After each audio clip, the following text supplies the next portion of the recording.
Hey there guys, welcome back to another video.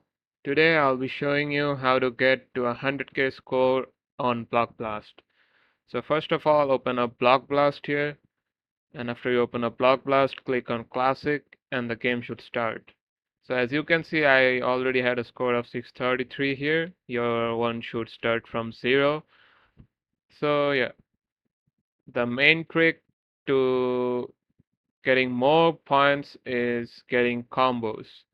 So try to get as many combos as possible. So I'll just show you. This is a combo here. Boom, 180 points. So the more combos you get, your score increases that much.